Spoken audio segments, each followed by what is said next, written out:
Rema hari ini, Roma 8 ayat 26.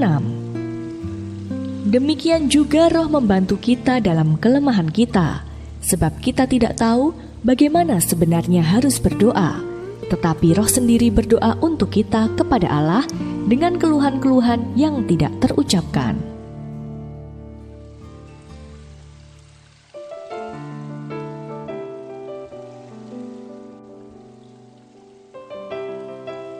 Adakah di antara kita yang pernah mengalami suatu masalah yang demikian rumit dan berat, sampai-sampai kita merasa tak tahu lagi harus berkata apa? Atau mungkin kita ingin mendoakan seseorang, tetapi tidak tahu harus mendoakan apa? Saat-saat seperti inilah, bahasa roh akan sangat membantu. Bahasa roh merupakan karunia dan merupakan bahasa rahasia antara kita dan Tuhan. Dalam 1 Korintus 14 ayat yang kedua, dengan berbahasa roh, kita dapat mengungkapkan apa yang sudah tidak bisa lagi diucapkan oleh kata-kata manusia, baik itu keluhan ataupun pujian kepada Tuhan Yesus. Bahasa roh dipakai oleh Roh Kudus untuk membantu kita menyampaikan dan memperjuangkan doa-doa kita kepada Tuhan. Dalam Roma 8 ayatnya yang ke-26, karena hanya Dia yang tahu pasti isi hati serta kehendak Tuhan atas hidup kita. Doa yang dipanjatkan Roh Kudus pasti berkenan dan didengarkan oleh Allah. Itulah sebabnya, mengapa doa Roh Kudus penuh kuasa dan mujizat. Dengan demikian, bahasa roh memiliki kegunaan yang penting bagi setiap orang Kristen. Kita perlu berusaha mendapatkan karunia ini. Mintalah pada Tuhan baptisan roh. Minta Roh Kudus berkuasa penuh atas hidup kita. Minta dengan kehausan dan kelaparan yang sungguh-sungguh.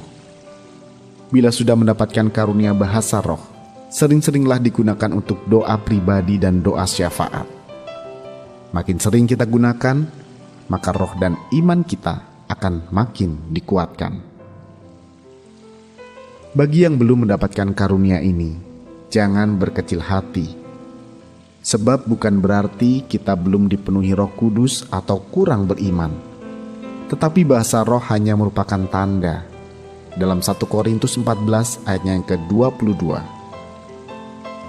Tuhan memakai dan memberi karunia setiap orang berbeda-beda, sesuai dengan kehendaknya.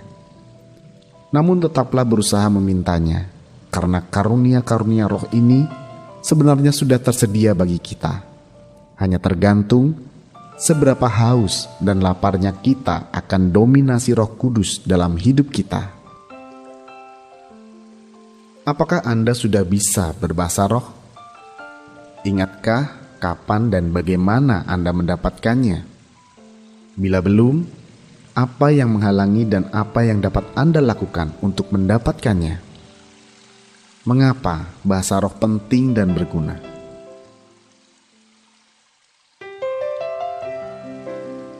Tuhan Yesus, terima kasih atas Roh Kudus-Mu yang telah Kau berikan pada kami. Dialah penolong dan penghibur kami. Roh Kudus, kuasai lidah, hati, dan pikiran kami. Berkuasalah atas hidup kami. Jamah dan urapi kami, ya Roh Kudus. Kami rindu untuk mendekat dan selalu dalam hadirat-Mu. Di dalam nama Tuhan Yesus kami berdoa. Amin.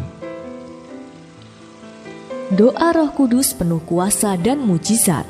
Itu sebabnya penting bagi kita untuk mengalami baptisan roh dan sering berdoa dalam bahasa roh.